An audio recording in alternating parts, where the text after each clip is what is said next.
요한복음 6장 1절부터 15절에 있는 말씀으로 큐티인 제목은 오병이어의 표적입니다. 예수님의 뜻이 하나님 아버지의 뜻과 같기에 자신을 보내신 하나님의 뜻대로 사람들이 구원받는 일에만 집중하십니다. 성도는 나의 옳음을 증명하려 애쓰기보다 구원을 목적에 두고 하나님의 뜻을 전해야 합니다. 유대인들은 영생을 얻으려고 성경을 연구했지만 정작 그 영생의 근원이신 예수님께 나오기를 거부했습니다. 오히려 예수님을 향한 불신앙으로 고의로 배척까지 하게 되죠.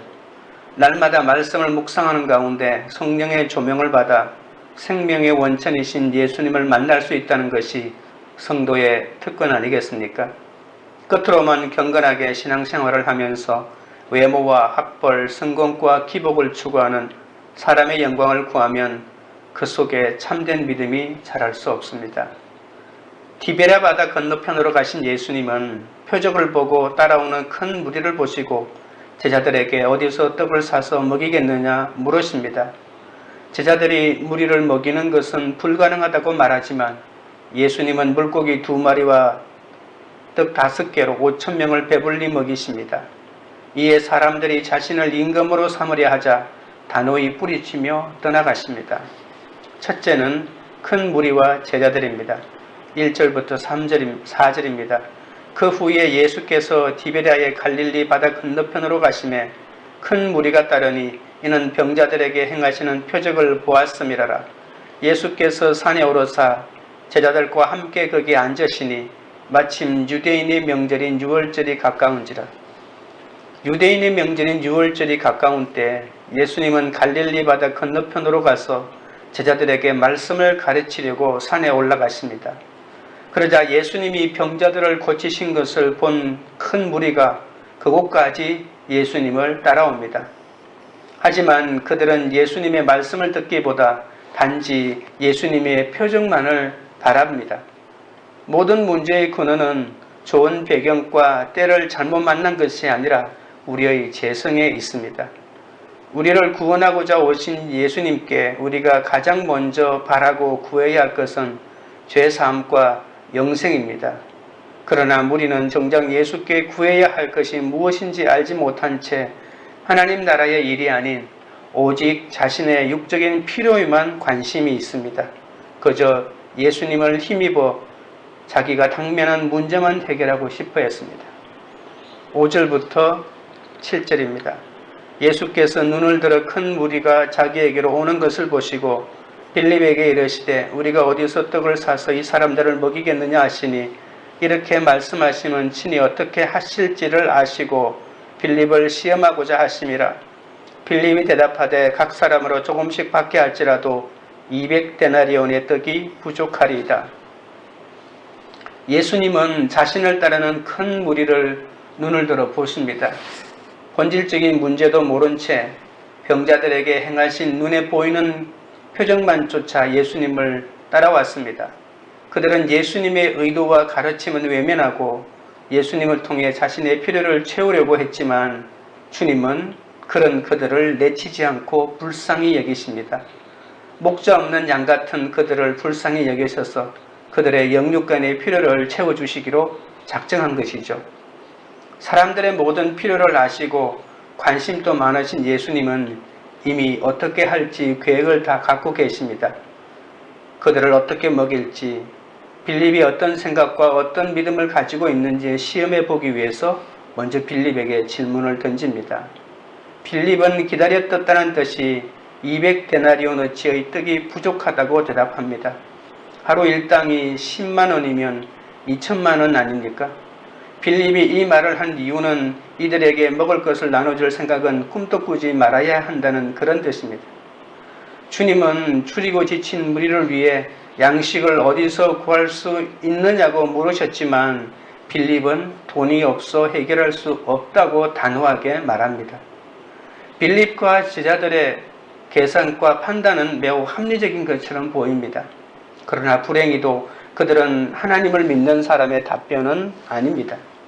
믿지 않는 삶의 대답과 아무런 차이가 없습니다.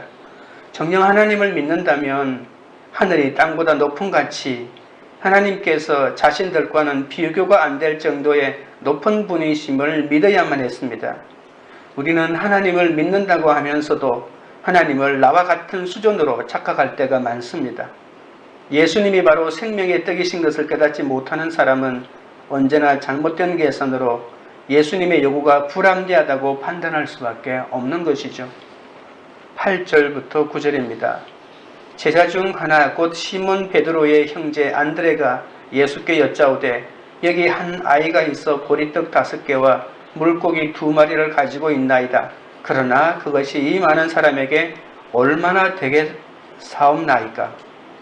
한 아이로부터 보리떡 5개와 물고기 2마리를 받았어 예수님께 아뢰는 안드레 역시 얼마나 되겠사옵나이까 라며 모든 사람을 먹이기에는 가진 음식이 너무 부족하다고 말합니다.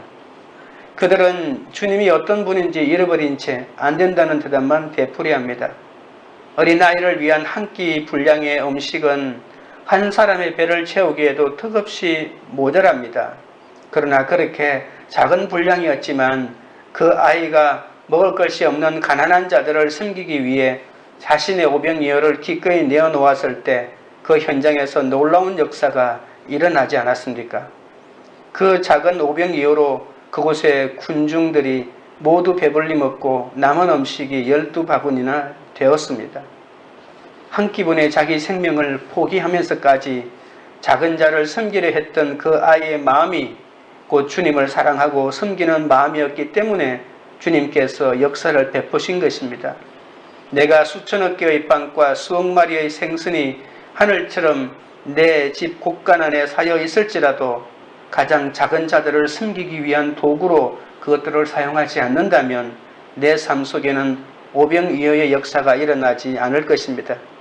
무리와 제자들처럼 우리도 당장 눈앞에 암담한 현실만 보고 합당한 순종을 하지 못할 때가 있습니다. 그런데도 주님은 주를 따르는 이들을 긍휼히 여겨주십니다. 적용 질문 드립니다. 나는 어떤 핑계를 대며 주께 그 일은 안 됩니다 라고 말합니까? 돈이 부족해서입니까? 시간이 부족해서입니까? 둘째는 5,000명을 먹이심입니다. 10절입니다. 예수께서 이르시되 이 사람들로 앉게 하라 하시니 그곳에 잔디가 많은지라 사람들이 앉으니 수가 5,000명쯤 되더라. 제자들과 무리는 앉게 하라는 주의 말씀에 순종하여 일제히 앉힙니다. 예수님의 생각대로 사람들을 적당하게 그룹을 지어 앉히니 5,000명쯤 되었습니다. 여기서 앉다라고 하는 말의 원어는 기대어 눕다는 뜻이죠. 이스라엘 사람들은 식사할 때 두 다리를 뻗고 등을 벽에 기대거나 한쪽 팔을 빼고 비스듬히 누운 아주 편한 자세로 식사하는 관습이 있습니다. 보통 손님을 대접할 땐 손님이 그런 자세를 취할 수 있는 자리를 반드시 준비해야 합니다. 지금 주님 앞에 있는 자들은 천하기 짝이 없는 사람들이죠. 그들은 빵을 얻는 것만으로도 감지득지할 사람들입니다. 그들 중에는 식사 자리나 또 자세를 문제 삼을 사람은 아무도 없습니다. 그런데도 주님은 마치 귀한 손님을 대접하시는 것처럼 먼저 그들에게 가장 편한 자세를 취할 수 있도록 그룹을 만들어 줍니다. 남이 해주기를 원하는 대로 주님께서 먼저 그들에게 대접하는 거죠. 빵만 주어 허기만 면하게 해주면 된다는 식이 아닙니다. 그들은 작은 음식이지만 정성스럽게 대접을 받고 있는 것입니다. 오병이어는 자신이 쓸 것 다 쓰고 남은 것을 버리듯 던져주는 값싼 동정이 아닙니다. 남이 내게 해주기 원하는 것을 내가 먼저 해주는, 자신이 섬김을 받고 싶은 대로 먼저 남을 섬기는 참된 섬김의 현장에서 오병이어의 표적이 일어나지 않았습니까? 11절부터 13절입니다. 예수께서 떡을 가져 축사하신 후에 앉아있는 자들에게 나눠주시고 물고기도 그렇게 그들의 원대로 주시니라. 그들이 배부른 후에 예수께서 제자들에게 이르시되 남은 조각을 거두고 버리는 것이 없게 하라 하시므로 이에 그들이 보리떡 5개로 먹고 남은 조각이 12바구니에 찼더라.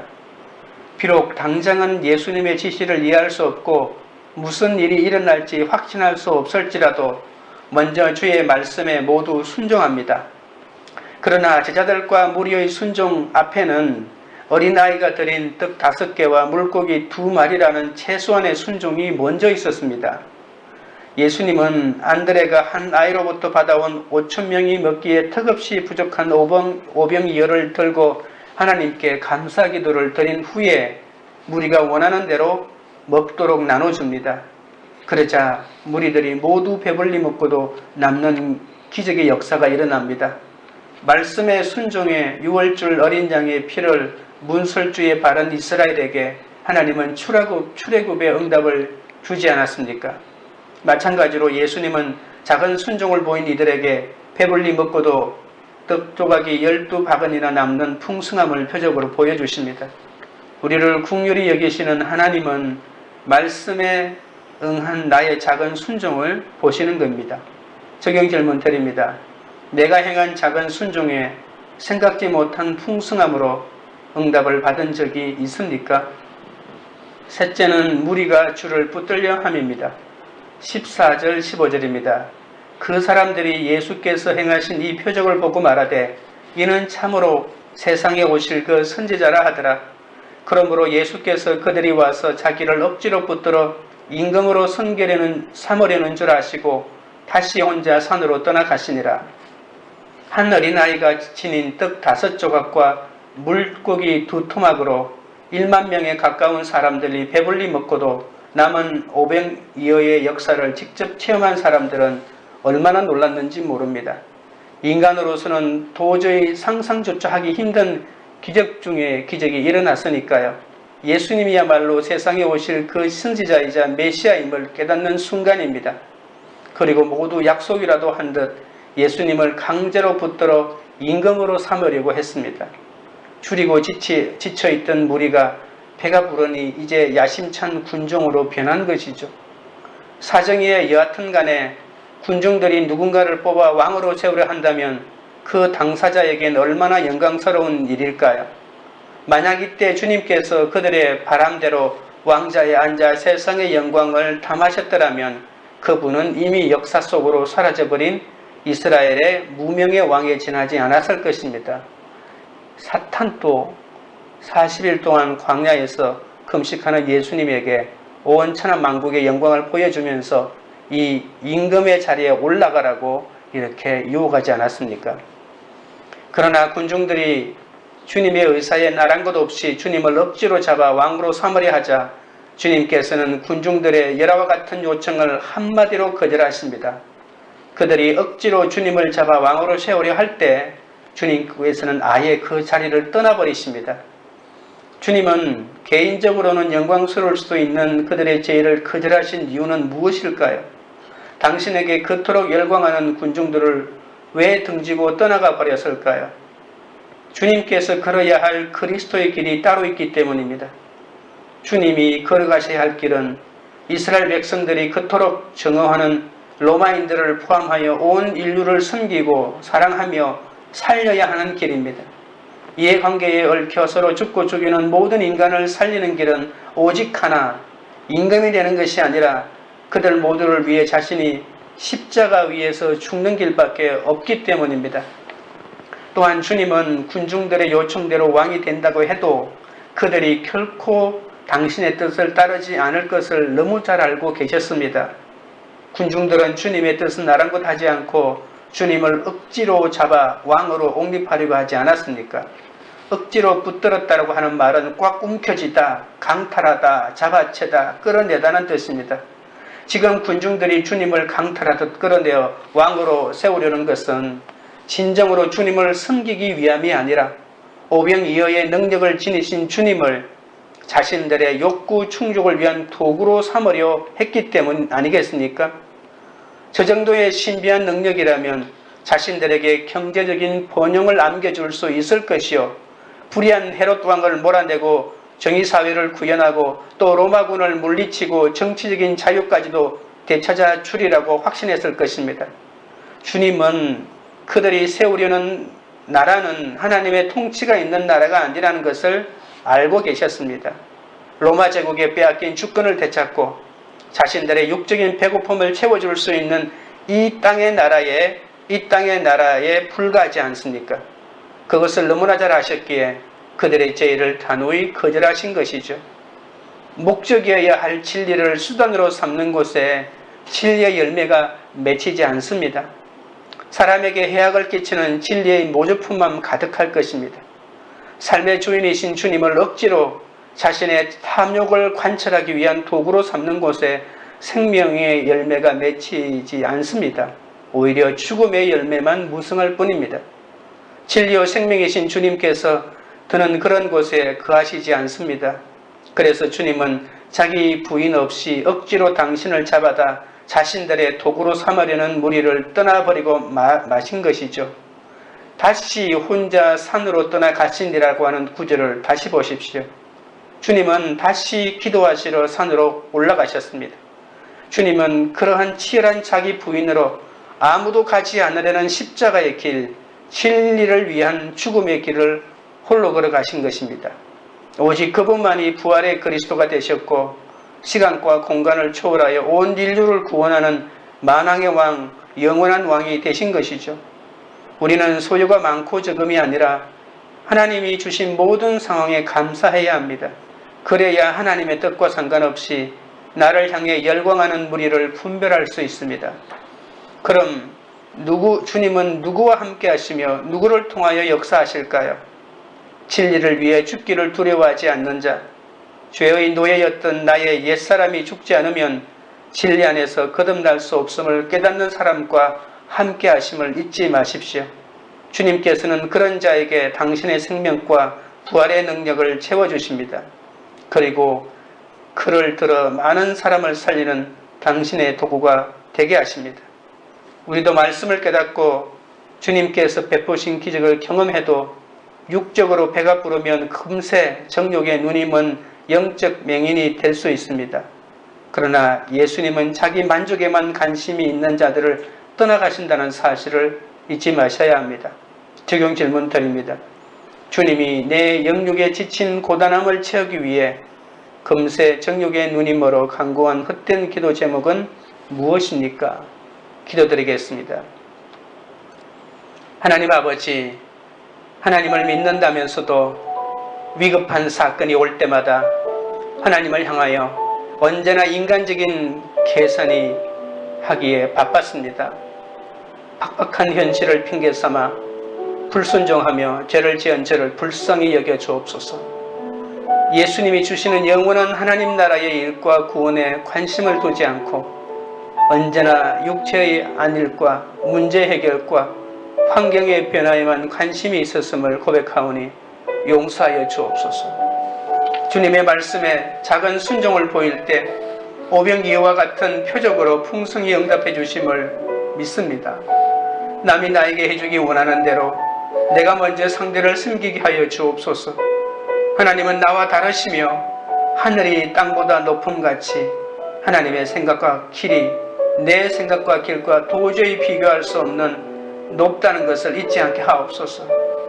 주님이 왕 되시는 하나님 나라의 백성으로서 참된 구원의 길을 겸손히 걸어가도록 인도하여 주옵소서. 모든 삶에서 주님의 지배를 인정하게 하옵소서. 나의 필요와 친히 하실 일까지 이미 모두 알고 계신 주님을 신뢰하며 구원을 위해 살기를 원합니다.